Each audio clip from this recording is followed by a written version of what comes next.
Let's continue talking about the free agency and all the movements that have been going on and some of the big trades, right?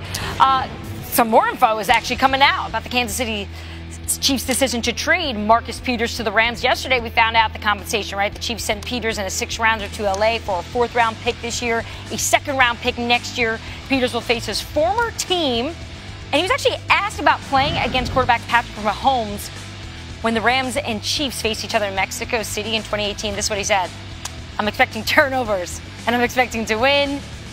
He knows how to get me the ball." Cornerbacks, confidence. They never hold back. Shots fired, D. What do you make of that? It's not shots fired at all. I like the fact that he said that. What a lot of people don't understand, in practice, the number ones always go against the number twos. So he's seen Mahomes a lot with Alex Smith being the starting quarterback. He knows what Mahomes like and what he does not like. So going into this game this season, I'm going to have to give the edge to Marcus Peters because he knows exactly what he's talking about. He knows where Mahomes is going to go. Mahomes may not even know where he's going, and he knows what look to show him because of the practice preparation that he had going through last year with him all season. You know, just thinking about this trade, because there's been some shock and awe in terms of the response to the trade, a lot of tenets of it, the compensation. Did the Chiefs get enough? I think it's important to note that the Chiefs would not just give away Marcus Peters. And if you think about teams around the NFL, just do some sort of math here, some common sense. You've got John Dorsey, who's the Cleveland Browns general manager. You've got Chris Ballard, who is the Indianapolis Colts general manager. You've got all these coaches who have ties to Andy Reid, including Doug Peterson, around the NFL. The point is this: there are a lot of people familiar with Marcus Peters. You can imagine the Kansas City Chiefs, in their dealings, in their potential dealings, were weighing a bunch of offers. This was not selling low on Marcus Peters.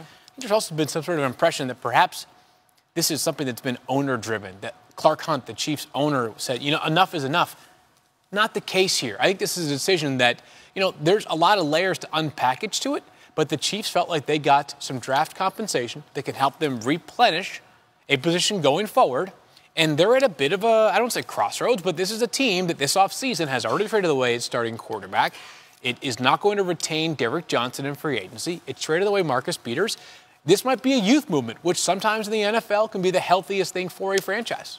Not if you want to get back the next season where you were the year before.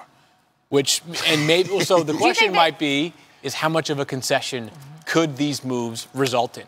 Like, does this team go from being potentially the biggest threat in the AFC to the Patriots to all of a sudden, you know, they were the 3 seed this year, obviously, in the AFC playoffs. You know, how much does it impact this team's fortunes going forward? Does it make them an 8-win team next year? Does it mean they're an 8-win team with a bright future? Does it mean that they, you know, like, where are they? Because in the NFL, it's important to have a trajectory upwards, you know, developing, because you don't want to flatline. That's the worst place to be. In that same interview, Marcus Peters mentioned that Alex Smith is scrutinized unfairly. He was singing his praises about his decision-making. How do you think Alex Smith is viewed in the league? Well, I've been screaming this for a very long time. The difference between... Scream! Well, I can't scream on set, but the difference between every quarterback in the National Football League, there's only one difference. Every one of them can throw. Every one of them at some point in time is accurate. Some are more than others. Every one of them play quarterback and they get paid a lot of money. The difference, that differentiate the good, the bad, and just the flat-out ugly, just go home, you shouldn't be in the National Football League, is decision-making.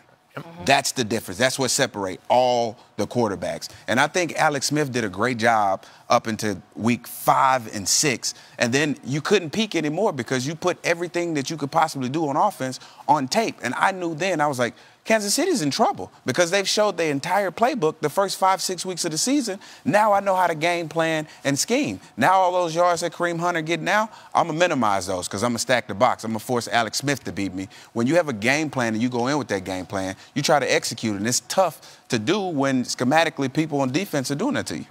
Seems that Marcus Peters may know a little bit more about Patrick Mahomes than the rest of us with that quote that he gave there. Be careful what you wish for. Yes. The Denver Broncos got a licking from Patrick Mahomes in Week 17 of this regular season.